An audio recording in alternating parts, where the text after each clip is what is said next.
If you're hearing this right now, it's not because you searched for it and it's not an accident. Something deeper guided you here, because your signal just crossed a threshold most people never even touch. A council has already marked you for a decision about how you see money, and that decision changes everything. This isn't motivation. This isn't inspiration. Let me be very clear. You were brought here for a reason, so stay with me, alone, and listen. Notice what you feel in your body. And don't scroll past this. Here's what they flagged in the assessment, and I need you to hear it without flinching. You thought you were just stressed about money. No, your system has been put on watch. And the moment you call that watch mode a personal flaw, you start carrying shame on top of the load. Let me be very clear. Financial hardship is not a vibe. It's not a mood. It's the lived experience of being forced to go without what society treats as necessary. And when that happens, money stops being a number and becomes a signal that tells your mind and your body over and over, stay alert. That wasn't weakness. That was chronic load. You've been trying for so long, and you deserve to feel lighter. But here's where it gets interesting. They didn't come to me with one story or one dramatic moment. They came with a pattern tracked across time. 94 longitudinal studies, 24 countries, a search that reached through July of 2023. And when people measured hardship alongside mental well-being and then adjusted for other factors, the relationship still kept showing up. In 101 out of 116 multivariable estimates, hardship was linked with worse mental health. Not because you manifested it wrong, not because you're broken, because the environment of deprivation presses on the nervous system like a constant hand. Notice what you feel in your body as you hear that. Where do you hold it? In your jaw? In your chest? Weighting in your shoulders that have been braced for years like they're waiting for impact? That wasn't you being too much. That was you carrying too much. Think of it like plugging a small appliance into an industrial power grid without a transformer. The current is real, but it was never designed for your delicate wiring. So you spark, you flicker, you shut down, and then you shame yourself for not functioning. Or picture a gardener watching a seed in dry soil. The seed isn't defective. It's responding to conditions. When the soil is thin, the seed conserves. When the water is scarce, the stem hesitates. That hesitation isn't failure. It's intelligence. Your mind does the same. It tightens, scans, and saves energy because it has to. And yes, one outcome kept standing out in the way they spoke about it. Depression. Not as a label to scare you, but as a recurring shadow in the same places where resources were missing. It's the same story told in different accents. When the basics feel uncertain, the inner world pays a price. Now, I need to address the part you don't want to admit out loud. The part where you've been doing mental math in the background while you're trying to be present. You're listening to someone talk, and behind your eyes, there's a checklist running. You're laughing, but your chest is tight. You're eating, but your stomach is hollow. You're resting, but your shoulders are still up. Now, that is not character. That is protocol. That wasn't overthinking. That was survival accounting. And because it's protocol, it shows up as symptoms people misname. People call it being dramatic. People call it being lazy. You call it, I should be stronger. But the assessment doesn't call it that. It calls it what it is, a repeated association between hardship and mental health that holds even when other variables are considered. And before we go deeper, hear the final line they pressed into my awareness. This isn't just something to observe, it's something to intervene on. The conclusion was not, tell them to push harder. The conclusion was that interventions are needed to reduce deprivation caused by lack of resources. In other words, the answer isn't more shame. The answer is less scarcity. So if you've been blaming your personality, stop. Your body has been warning you for a long time. Wiccan, you kept calling it who you are. Let me be very clear. This isn't you being a worrier. This isn't your personality being inconvenient. This is a protocol running in the background, and you've been blaming yourself for the noise it makes. You avoid looking at your balance, and you tell yourself it's discipline. And you think that's on you. You calculate bills while you're eating, like your mind can't just chew and rest at the same time. And you think that's on you. You flinch when your phone lights up because every notification feels like a verdict. And you think that's on you. No, that wasn't overthinking. That was survival budgeting. You postpone a doctor visit not because you don't care, but because you're doing the math on the consequences. You hesitate to see friends because you can already feel the awkward moment where money enters the room without saying its name. You read one headline about prices rising and your hands go cold, like your body heard threat before your brain could translate it. That wasn't being dramatic. That was your system scanning for impact. You open a work email and your heart picks up speed, not because you're guilty, but because stability feels conditional. You buy one small thing and guilt floods in, like pleasure needs permission you can't afford. And then, quietly, you start turning your emotions down because feeling fully costs energy, and energy has become a resource you ration. And that wasn't you becoming numb. That was you conserving bandwidth. Do you remember the moments when you were fine? And then one tiny expense, one unexpected reminder, one glance at a number made your whole inner world tilt? Notice what happens in your chest when I say that. Notice your jaw. Notice your shoulders. This is not a debate. This is a recognition. And I know what you've been doing, my friend. You've been trying to outthink it. Yeah, and trying to logic your way out of a body that's already braced. You tell yourself, it's not that bad. Then you compare your struggle to someone else's, like suffering has to meet a quota before it counts. Then you get quiet because you don't want to be a burden. That wasn't pride. That was protection. This is how the protocol hides. It dresses itself up as responsibility. It calls itself maturity. It says just push. And you do. You keep showing up. You keep saying yes to things you can't fully be present for because half your attention is running a private audit. And you thought that private audit meant you were failing at life. No, it means your system has criteria for safety, and right now it doesn't feel met. So when I say financial worries, I'm not talking about a single anxious thought. I'm talking about a repeated loop that keeps returning because it's trying to solve a problem it can't close in one sitting. But here's where it gets interesting. The language for this isn't mystical, it's precise. There are terms for it: financial worries and psychological distress. Those aren't insults, they're labels for experiences that can be measured without having to make you wrong. And when those two were examined together in a national health survey from 2018, the pattern didn't disappear when the analysis got more careful. Using hierarchical regression, higher financial worries were linked with higher psychological distress, not in a poetic way, in a measurable way, across a sample of 22,682 people. So if you've been sitting there thinking, why am I like this? Why can't I just relax? I need you to hear the reframe. You are responding to perceived scarcity the way a living system responds when the ground beneath it feels uncertain. You're not weak. You're not broken. You're not failing some invisible test of adulthood. And that wasn't you being too sensitive. That was you living with a signal that keeps saying, be ready. Here's what happened last night.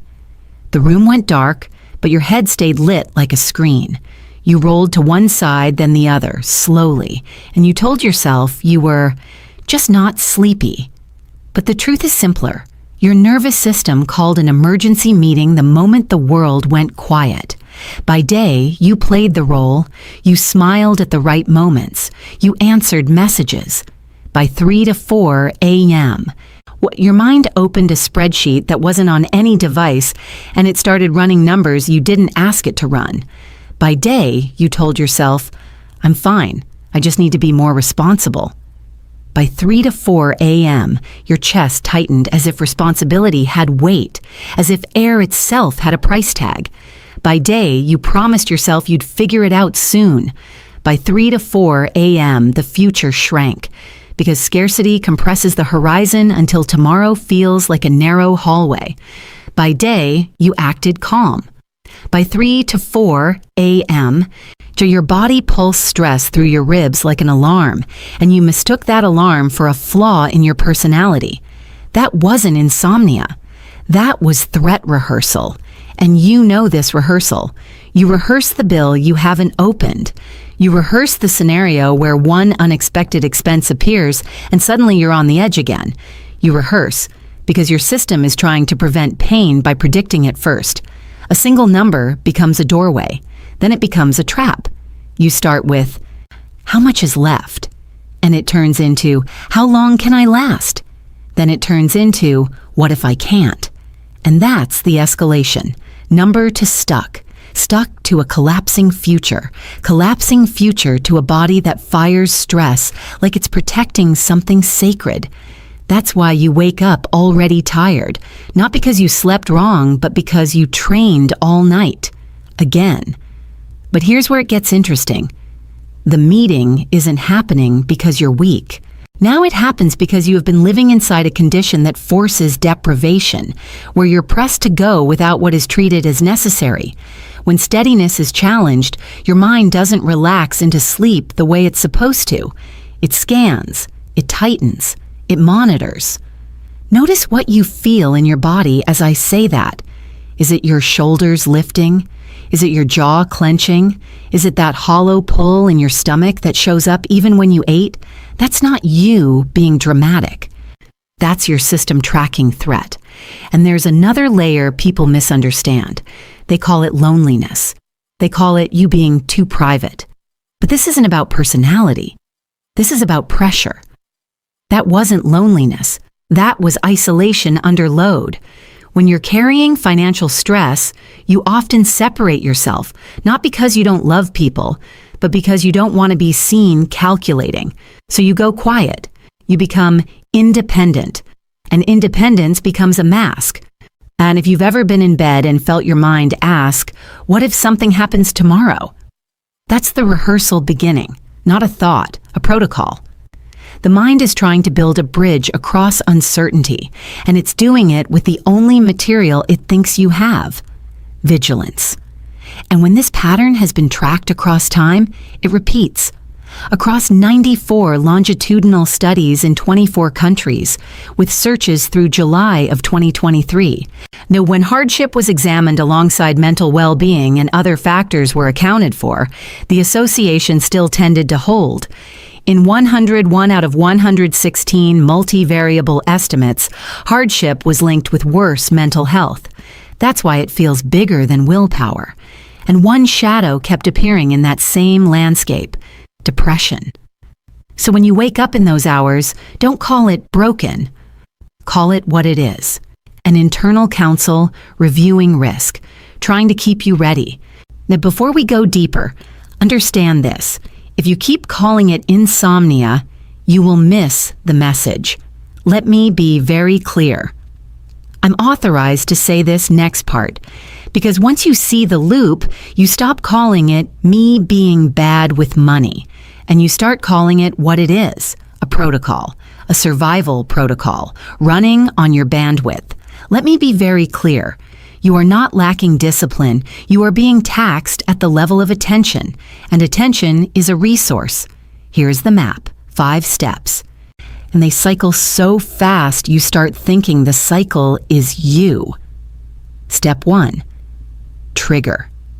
You feel heat in your face or a tightness in your chest the moment a number, a message, a bill, a headline crosses your field. Your hand moves before your mind does. You reach for the phone.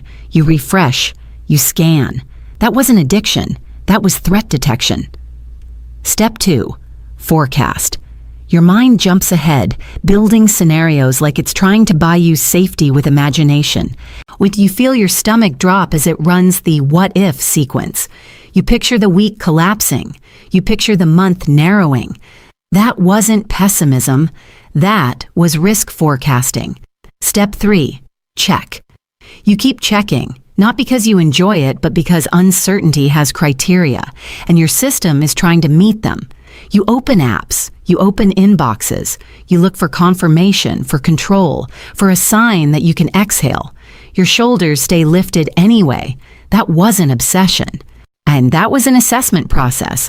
In that checking phase, your breathing gets shallow because the body treats unanswered questions like open loops. You tell yourself, just one more look, as if certainty is one tap away. But certainty never arrives, so you tighten the grip. That wasn't you being irrational. That was your nervous system trying to close a file that won't close.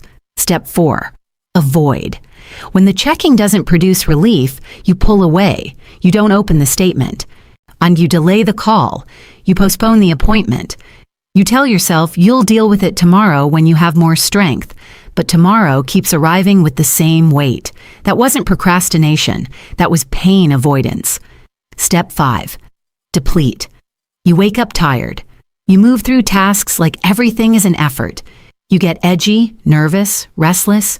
You feel hopeless in quiet moments you don't want anyone to see. And then you judge yourself for being dramatic. You are not lazy. You are drained.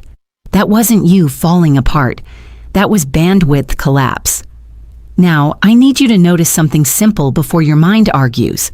How many times a day do you check your phone because of money? Not for entertainment, not for connection, for scanning, for control, for proof. Those words, financial worries, psychological distress, are not insults. They're the names used when this loop is measured instead of moralized. In a National Health Survey from 2018, financial worries and psychological distress were examined together, and hierarchical regression was used to test the relationship. Higher financial worries were linked with higher psychological distress. And the analysis wasn't tiny. It drew from 22,682 people.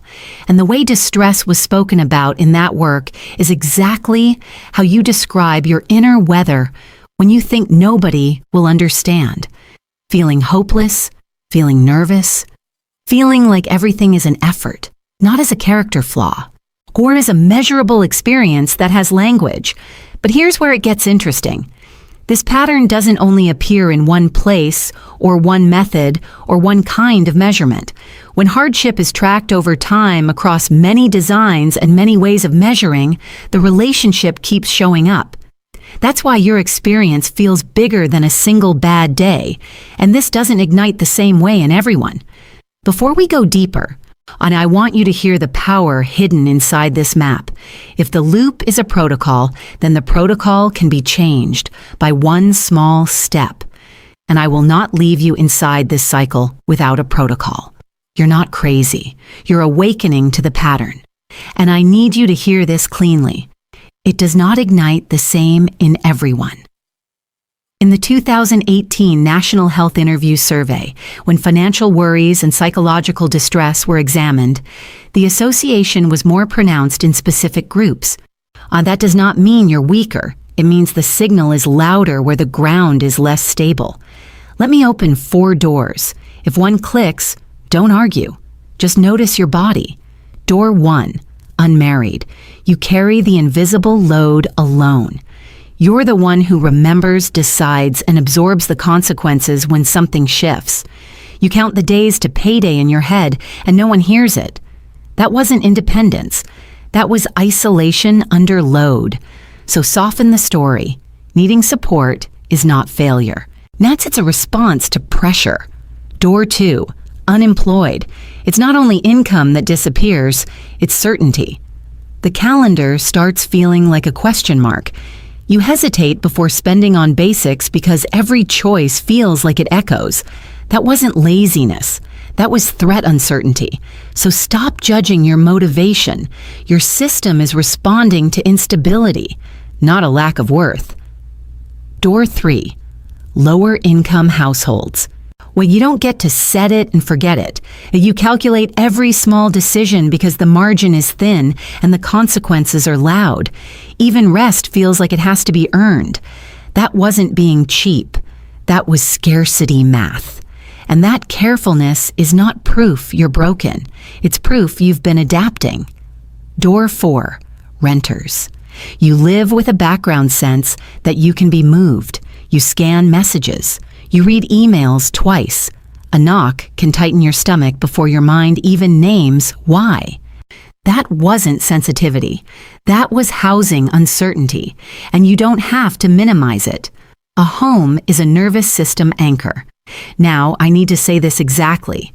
In that NHIS 2018 analysis, the link between financial worries and psychological distress was more pronounced in these groups: unmarried, unemployed, lower-income households, and renters.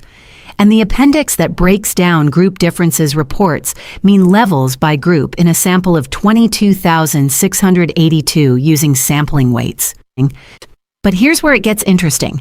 When you're in an amplified group, you start thinking your reactions mean something is wrong with you. You call yourself too anxious. You call yourself too much. That wasn't you being defective. That was the load being different. Notice what that does in your chest when you let it in. If you feel resistance, that's the part of you that survived by pretending it didn't need anything. So don't compare your nervous system to someone who isn't carrying your conditions. Comparison is a quiet kind of self-abandonment. If one of these doors is yours, take a breath.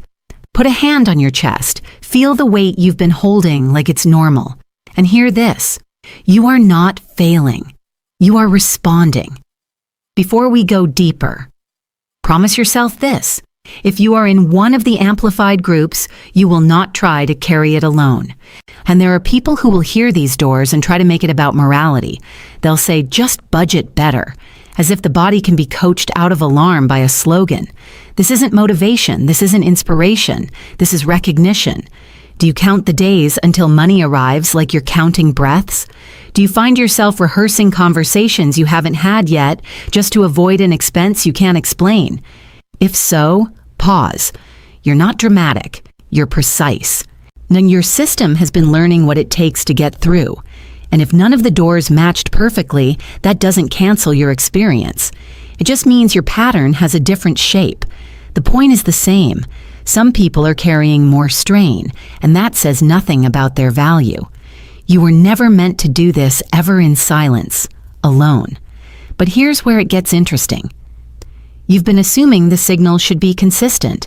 Like if it was real, it would hit the same every day. Lines at the same volume, in the same place in your body. And when it doesn't, you start doubting yourself. And you say, I was fine yesterday. Why am I like this today? You call it moodiness. You call it weakness. You call it you making it up. No, that wasn't inconsistency. That was sensitivity. Let me be very clear. One of the clearest messages in the long tracking of hardship and mental health is that the relationship isn't identical for everyone, and it doesn't look identical across time. There is heterogeneity. There is variation, and the work that reviewed hardship across studies didn't treat that variation as noise. It treated it as a clue, and it aimed to identify what might explain why the impact differs. It means the question isn't, what's wrong with me? The question is, what conditions changed, and what did my nervous system do to protect me today? So if you have days where you feel regulated and days where you feel like you can't breathe, that does not mean you're unreliable. It means your system is responding to conditions. Think of it like a seed in changing weather. On one day, the soil holds moisture and the seed can soften. On another day, the air is dry and the seed tightens. Same seed. Different conditions. The change is not drama.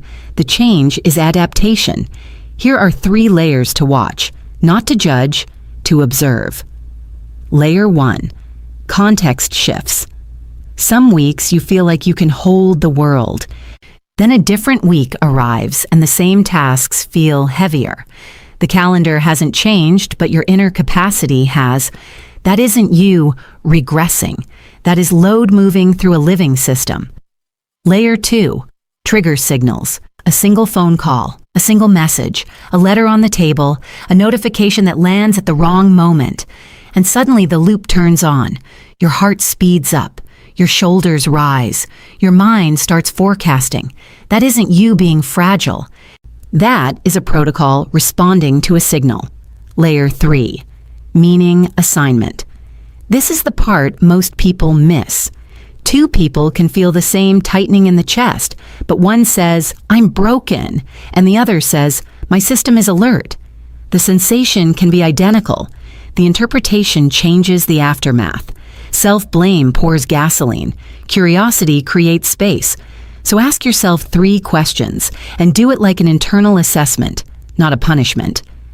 What signal activated my loop today? And did my body react first, or did my thoughts react first? Am I blaming myself right now, or am I getting curious? Notice what happens when you answer the third one honestly. You can feel the fork in the road. Self-blame contracts you. Curiosity steadies you. That wasn't you being too sensitive. That was you being aware. And if part of you is resisting this, if part of you wants a single fixed explanation so you can control it, I understand. The mind loves certainty. Oh, but your system isn't a machine. It's a living field. So the variation is not proof you're faking. It's proof you're responding. Before we go deeper, hold on to this. When you shift from self-blame to curiosity, a door opens. Now, I need to address something practical. Because the mind loves to stay in theory, and your body is begging for a path. You're not failing. You're responding. And there was a conclusion that came through loud and clear when financial worries were examined alongside psychological distress in a national health survey from 2018. It's not enough to tell people to cope. The suggestion was that accessible financial counseling programs and public health interventions are needed to reduce financial worries and lessen the negative impact on psychological health, with special attention to vulnerable groups. Hear what that means in plain language. Seeking support is not weakness, it is load reduction. So I'm going to give you a 3-tier plan, not a miracle, a protocol. 3 doors you can walk through without pretending you have endless bandwidth. Tier 1, you and you alone for 15 minutes. 1 sheet of paper, 1 question. What is 1 number I've been avoiding? Not your whole life, not the whole month. 1 number. You sit with it like a witness, not a judge. You write what it is. You write what it means. Then you write 1 small next step that does not require perfection. That wasn't denial breaking. That was clarity arriving. And if your mind tries to sprint ahead, stop it gently. Breathe once. Touch your sternum. Say, "I'm here." Because the goal isn't to solve everything. The goal is to stay present while you see it without flinching or fleeing. Tier 2, 1 trusted person, not a committee, 1 human nervous system that can co-regulate with yours, and you do not ask them to solve it. You ask them to stay present while you face it. Here's the script, and you say it exactly like this. "I don't need you to fix everything. I just need you to sit with me while I look at the number." Then this. "I'm under load. I need 1 small step, and I don't need judgment." And 1 boundary, "Please don't give advice yet. Just listen." That wasn't being needy. That was being wise. Tier 3, a service, a program, a counselor, something designed to help people navigate money without shame. I'm not naming a specific place because the right option depends on what's accessible to you.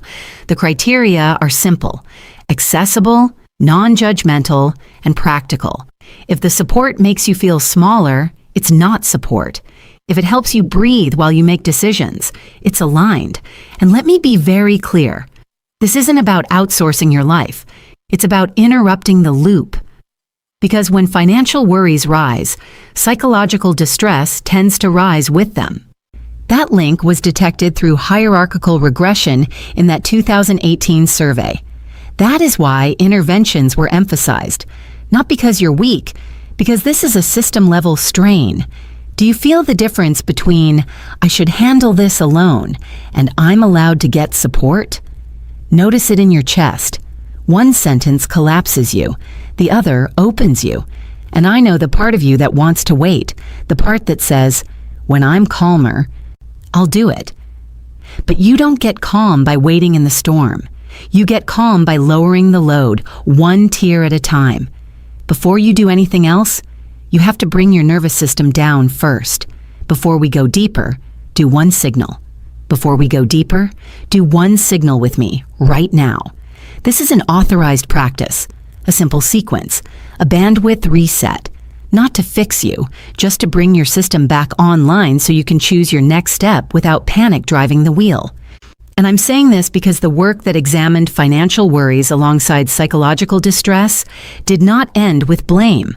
It pointed toward accessible financial counseling programs and public health interventions to reduce worries and lessen harm, especially for vulnerable groups. And when hardship and mental health were tracked across time, the conclusion was not, try harder. It was that interventions are needed to reduce deprivation caused by lack of resources. In other words, support is part of the protocol. Now here's the 3-step ritual. Keep it gentle. Keep it honest. Step 1, scan the signal. 10 seconds. Think the word money and then stop thinking. Drop your attention into your body. Where do you feel it? Heavy in the chest, tight in the throat, heat in the face, cold in the hands. Name the sensation like you're reading a dashboard, not writing a verdict. That wasn't fear proving you're weak. That was your system reporting. To step 2, change the question. 20 seconds. Notice the old question that shows up automatically. Why am I so bad at this? What's wrong with me? Why can't I handle life? Then replace it with one question that keeps you in the next 24 hours. What is the smallest step I can take in the next day? Not the perfect plan, not the whole solution, the smallest step. Write one tiny action, open one message, list one bill, schedule one check-in, ask one person to sit with you. That wasn't lowering your standards. That was choosing criteria you can actually meet. And this is the moment I'm going to ask you for a ritual signal. Before we go deeper, if you're ready to lower the load, comment 777.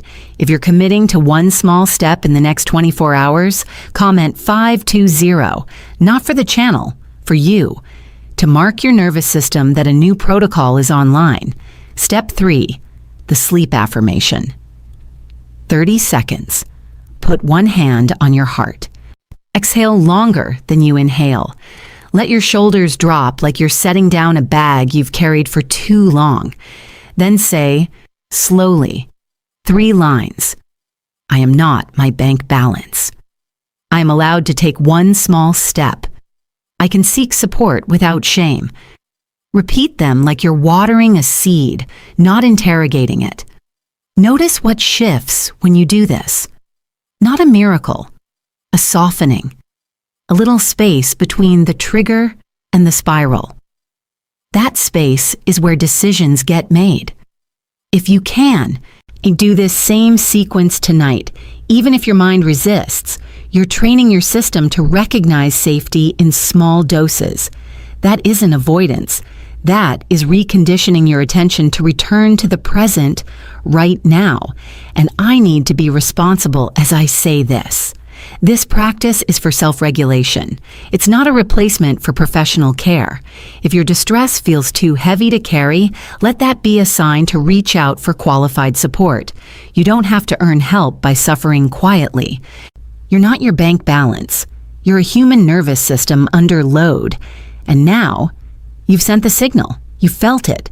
The moment you typed 777 or 520, something inside you stopped negotiating and started choosing. Not for me, for you. Because this was never about being good with money. It was about what money uncertainty does to the mind and the body when it keeps repeating.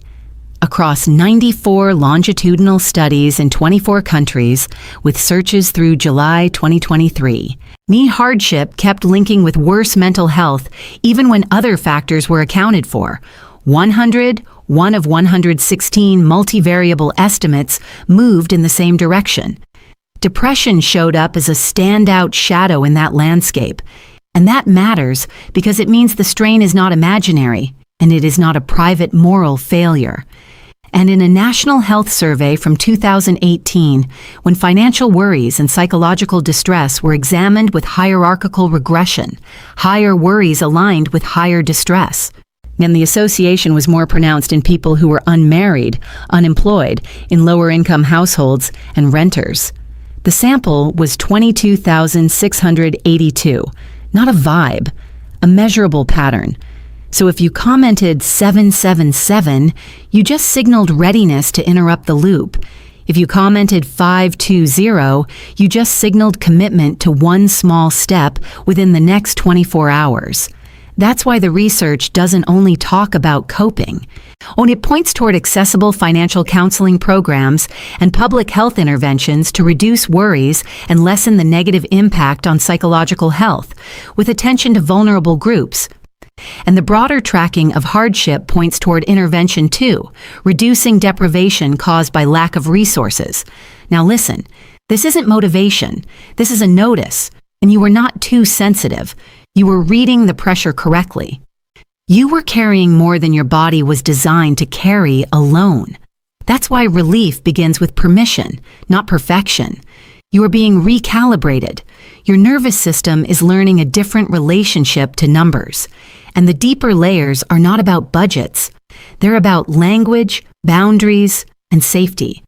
The first layer is the way you talk to yourself when money feels tight.